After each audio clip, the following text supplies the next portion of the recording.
What's up everybody, Matt Maran here for another weekly update. So lots of interesting stuff to go over again this week. First off, we have some news about the next gen Volkswagen GTI and Golf R as well. So first off, Volkswagen officially confirmed that the 2021 GTI will be debuting at the Geneva Motor Show in the beginning of March. And so that's the only official news here, but we have some other stuff that's basically pretty official, but not formally official. So Autocar was able to get their hands on a good bit of additional information here about the new GTI. First, there's this slideshow screenshot that leaked out that shows all the performance Golf variants that are coming, which we already knew, is pretty predictable, but we have complete pictures of the front and the back of them, although it's very grainy and small. But we also have power outputs, which, if this is all accurate, is very helpful. So first, we're going to talk about the GTI here, which looks good with those multi-LED fog lights you can see there in the picture, and a very evolutionary look in the front and the back. No real surprises there. There's also an image from Wilco Block that shows this new back end in real life. I don't know, I guess they're already building them or prototypes or something. Anyway, this one has this huge wing on the back of it, so this might be like the TCR version or something like that, or just an option for the regular GTI, but that's a little more aggressive than what you usually get on a GTI. But back to the power though of all these models. So converting the numbers from the kilowatts that's shown there to horsepower shows that the GTI is going to be getting 241 horsepower, which is a nice bump over the 228 or so they have currently. Autocar also learned that it's not going to be going hybrid. So there was some rumors in the past they're going to do a hybrid version. I guess that was overturned by the new Volkswagen CEO, who just wanted them to stick with the tried and true formula. And so instead it's just using a more enhanced version of the current GTI motor for this new version. And so, they're not messing with success with that, and so it makes sense. But that means the already revealed plug-in hybrid GTE version of the Golf that we haven't gotten in the States in the past will be doing identical power to the GTI, both doing 241 horsepower. But with the GTE, it does it with a 1.4 liter turbo 4-cylinder and an electric motor that can do about 43 miles of electric range on the European testing cycle. And, that one's, since, it looks really good since it's already officially revealed, and that should give us also some hints about how the new GTI is going to look. And that GTE sounds really promising and could be a really cool option. Obviously, it'll probably be a little more expensive than the GTI, but for those who want GTI performance but would like some electrification, they already have it. Just bring it over. It's got to already be certified and stuff. Maybe the engine isn't, but the rest of the structure and everything will be certified for the GTI. So it would be nice if they brought that over here. We'll have to see, especially considering Volkswagen's push for more electrification. I don't see why they wouldn't bring that here, but other stuff here. So there's going to be this TCR version for Europe again, although it could be called something different. We'll have to wait and see. But anyway, that one is supposed to be doing 296 horsepower, and their GTD diesel version that only Europe gets is going to be doing 197 horsepower. But lastly, the good stuff, the Golf R. So first off, Autocar is expecting that to debut at the Goodwood Festival of Speed in July. And when it does, if this slide is correct, it's going to be doing 328 horsepower, which is a nice 40 horsepower bump over the current 288 horsepower of the current Golf R.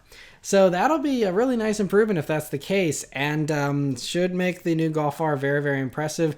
And we do know that that is coming to the States again, so that'll be a nice competitor to the Civic Type R, since the Focus RS has since dropped out, and it'll be one of the few options with all-wheel drive, and I hope this maybe forces Subaru to go a little bit further with the next-gen STI to make sure that it has numbers that can beat that. That would be nice to see, but we'll have to wait and see. But all that stuff for the GTI and the Golf R sounds very promising, and so hopefully we'll be seeing those official reveals here in the next month or two. For some other Volkswagen news here, also from Autocar, they're really on the top of all these news stories recently. So they're claiming that Volkswagen plans to debut the first of the ID electric models for the United States, the ID4, at the New York Auto Show in April. So we already have seen the ID3, that's already been revealed, but that's only for Europe as of right now. So this ID4 will be the first one for us, and it's going to be the crossover, and that's why it's the first one for us in the States, because we love crossovers even more than the rest of the world. So that's the way that's going to play out. But as far as the timing and everything, if that's true, historically vehicles that debut in New York are available by the end of that year. So I'm guessing we could see the production version of Volkswagen's first ID, electric vehicle here by the end of this year, which would be pretty crazy. And sounds promising too. In the past with the ID Cross, which is what this will most likely be based on, they were claiming, I think, something along like Atlas or Touareg levels of interior space in a vehicle the size of a Tiguan. So having that electric powertrain gives you a lot more room. So also that ID Cross is probably pretty close to what we're going to be looking at for a production version, just toned down a little bit. But that one, was a more coupe-like design. And there's rumors that a coupe version could come later, just like how Audi has the e-tron and now the e-tron Sportback. Similar thing for Volkswagen eventually, but for the meantime, I think it's going to be a more boxy shape here for the first one. So anyway, interesting to hear that. Another vehicle that's going to be debuting at the New York Auto Show in April, also another electric car, is the Lucid Air in its production form. So, the Lucid Air was revealed way back at the end of 2016, and so in a press release this week, Lucid confirmed that they're going to be bringing it to the New York Auto Show, and they also revealed that they are opening pre-ordering now for Europe, with their deliveries supposedly starting in late 2021. They also claim that those in the US that already pre-ordered will start to receive their cars by the end of this year. So, with Fisker and all these other companies doing all these electric things and promising the world, and we aren't really seeing much, with Lucid, they seem to be actually just the quiet one that's actually doing the work needed to bring this stuff to market. So they already supposedly said they finished their manufacturing facility in Arizona. It's done and built, and they can start building cars. They're building 80 beta prototypes to test this year and a crash test.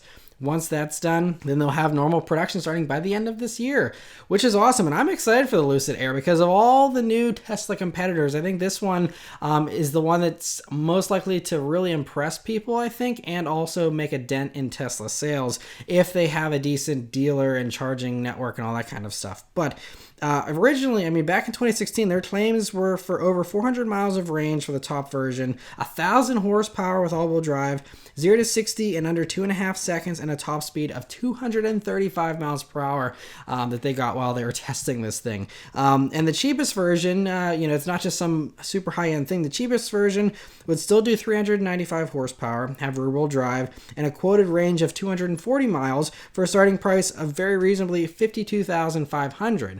Which, yes, that's more than a Model 3, but this is also a bigger and more luxurious vehicle, even in its base form, than a Model 3. And so I think that offsets it. And considering, all the other competitors with, BMW is working on their i4 electric car and all these other things, this could beat those to the punch and be priced very well if it's only going to be $52,500. So I wish the best for them and look forward to seeing the production version in April. Another EV story this week here is that according to Reuters, Subaru officially announced that their entire lineup will be either electrified or fully electric by 2035. But electrified is the key part of that statement here, so don't get too nervous. So that electrified part means that it's going to be gas-powered stuff that is hybridized, and could be something as mild as a 48-volt mild hybrid system, or full-blown hybrids, or obviously they'll have some electric stuff as well.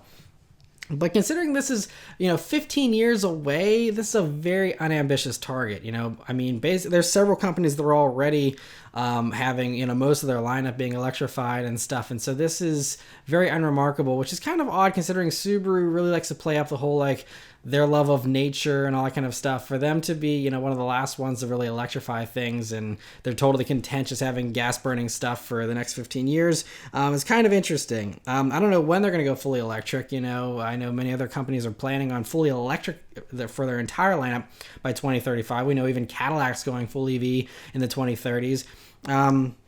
So we'll have to see. This seems a little just unambitious, honestly, from Subaru. But some other details here in regards to this. They said that by 2030, so 10 years from now, they plan to have 40% of the cars they make be either hybrids or EVs. They also added that they plan to make a strong hybrid by 2025, which is open to interpretation. No one really knows what a strong hybrid means. It could mean something that actually has real electric range, considering the Crosstrek plug-in hybrid now is 12 miles of range or something. So maybe that's what they're talking about, is maybe taking the Prius Prime or the RAV4 Prime with its 43 miles of electric range, bundling that into a Forester or something maybe, and then you could have some decent range and something like that. or it could be when they mean strong performance, they could mean something along the lines of maybe like a hybrid version of the STI or something like that to give it some extra, boost in power. Since we have heard for a while about a hybrid or electrified version of the STI coming for this new generation, maybe if that's not available at launch, maybe that'll be something down the road. So in the next few years that would get added. We'll have to wait and see. But then lastly, Subaru also showed off an early design prototype for their electric crossover that they'll be working on and making with Toyota. That was announced several months back, where Toyota's going to get a version of this SUV, and so is Subaru. There's this walk around here, and this comes thanks to the Love Cars TV YouTube channel, which I'll link above if you want to see the full walk around. But this is just a design concept for the vehicle that's going to be resulting from that partnership with Toyota, and should be on sale before 2025 and be their first fully electric vehicle. And so it looks very interesting, and honestly, I actually really like the looks of it.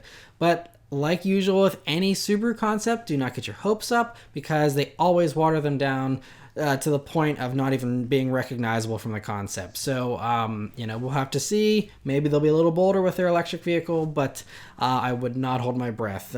So a very nice design concept, though, nonetheless. And Italian website Motori Online is claiming that Alfa Romeo is going to be revealing a new model for the 110th birthday of the brand at their party that they're going to be doing supposedly in Milan in June. And so they claim it's going to be either a crossover or a coupe, which is very vague, but the production version of the smaller Tonale concept, the crossover that's going to be kind of smaller than the Stelvio, that's expected to debut at Geneva in March. So it's probably not going to be that. And so hopefully, according to their report, then that would leave us with a coupe for June. But according to the FCA presentation that Motor One discovered back in November, Alfa had scrapped all their plans to do all their fun, sporty stuff, and instead was just focusing on SUVs because they just want to survive. As disappointing as that is, you can't blame them for it. So, they had plans to do like a two-door version of the Giulia called the GTV with a quadrifolio version, and they were going to do a 6C sports car and an 8C and all this kind of stuff. All of that seems to be scrapped. I hope it isn't scrapped, but this was an official presentation showing, what stuff they were going to be doing next, and it was just going to be two new SUVs as well as refreshes of the Giulia and Stelvio. So if the Tonale SUV is the CUV coming in 2021 that's referenced in that slide, then maybe this June reveal will be for that B SUV they claim is going to be coming in 2022. Although, revealing it a year and a half early sounds a little, advanced, but, maybe that could be what it is. It could also be they're just showing off the refreshed Giulia and Stelvio there. We'll have to wait and see. Could be something else entirely. Could just be a fun design concept, or maybe them showing, hey, here's all the sweet cars we were going to make, but we're not making anymore. I don't know. We'll have to see. It's a mystery for now. Some other Italian FCA news, though. Maserati has a couple of stories this week. The first is that they teased their new GranTurismo that's coming in 2021, and according to Car and Driver, it could be revealed this May. But Maserati officially reveals that it's going to be completely electric and that it's already started testing it. They say it's also going to have a distinctive and signature sound that's unique and unmistakable.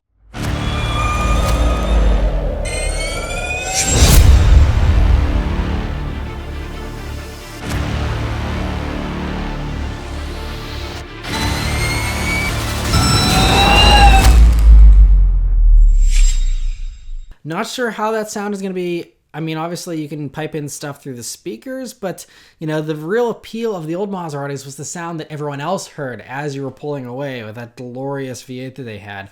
So maybe they'll do something for the outside too. I don't know what they have up their sleeve, but they're making bold claims about the sound. So I'm appreciative that they're thinking about sound in an electric vehicle, but we'll have to see how that actually works whenever they actually do it. So that's interesting. There's also, I haven't been able to talk about this because I don't have the rights to show you guys the pictures, but there has been a mid-engine Maserati spied running around their headquarters in Italy. So that's a whole different thing. I don't know what's going on with that. Originally, it looked like a very highly modified, like Alfa Romeo 4C or something. And I don't think there's even any official plans for a mid-engine thing from what we've seen yet. So I don't know if maybe this electric GranTurismo was just going to look mid-engined or something, but I doubt they're going to give up on the whole like 2+2 thing that GranTurismo's always had. So I'm not sure what's going on with that, but that's a whole other mysterious thing. And so all kinds of interesting stuff in the pipeline at Maserati. In the meantime, though, Maserati sales haven't been great, so they're trying to rejuvenate them a little bit here for 2020 until all that fun stuff comes in 2021. So, Maserati, the other story this week is they announced big pricing cuts for all their 2020 models. So the Ghibli is now $6,000 cheaper, starting at $70,985. Levante is $4,000 cheaper, starting at $74,485. And the Quattroporte gets the biggest cut. It's going to be down $8,500 to a starting price of $101,485. So they also, along with this news, announced a new Edizione Ribelle special edition for all three of these models. And so this gets this exclusive shade of black paint, black chrome trim, black 20-inch wheels, red brake calipers. Inside it gets red leather, carbon fiber accents, Harman Kardon audio. Yeah, that doesn't sound super unique, but they're limited editions. So they're producing only 100 Levantes, 100 Ghiblis, and 25 Quattroportes with this package. And so because they're limited, the pricing goes way up. And the Ghibli's going to be starting at over $93,000. Again, considering this probably has a lot of equipment on it from an optioned up Ghibli, but the Ghibli's only $70,000 now, or 71. So going up $23,000 or $22,000 is a big jump. Anyway, the Levante is going to be starting at $98,500 for this special edition, and the Quattroporte is just under $121,000. So again, for basically a blacked out package, a $20,000 jump is a big jump. So that's tough to sell. I don't know. I mean, you could spec a black Maserati with red leather, I'm pretty sure. So it's a matter of just blacking out the wheels and the badging, and that's about it. So that's a head scratcher to me there. I don't know how that's going to generate any interest, but the lower prices on the normal ones should actually help them a little bit, hopefully. So good to see that at least. Other stuff here is we have the refreshed 21 Chevy Equinox was leaked out thanks to a Chinese source. It was then tweeted by Cole Marzin, and so the front end has a tweaked look to it to make it look a little bit more like the Blazer, along with some unexciting changes at the back end there. According to this tweet, though, it sounds like even the base model is going to be getting the 9-speed automatic that was previously only available in the upgraded 2-liter motor, so that already gets that 9-speed. So I'm guessing it's that new base 1.5-liter turbo engine that will now probably have the 9-speed as well, and attempt to chase better fuel economy as always. So yeah, I don't know when we'll see an official reveal of the new Equinox here. I'm sure most of you aren't on the edge of your seat, but I'm guessing could be the Chicago Motor Show next month. Maybe we'll have to wait and see. Some other GM news, though, that is a little more interesting. It comes from Chevy salesman Mike Davenport, and he's reporting that Chevy dealers were informed that 2020 Corvette production will be reduced due to the production time lost in last year's strike. And so that's going to result in dealer allocations supposedly being cut by around 20%, according to him. So he said that Chevy is going to be prioritizing customer orders, though. So this means that any one of you who've already ordered your 2020 Corvette, you should be safe, most likely, as long as your dealer is doing things correctly. And it sounds like only dealer stock ordered vehicles are going to be the low priority ones. So all the dealers that were ordering, vehicles just for them to sell to people who didn't place an order and marking those vehicles up a ton, those are the ones that those orders aren't going to be fulfilled for the 2020 model year, it sounds like. So that's probably where we're going to make the most cuts.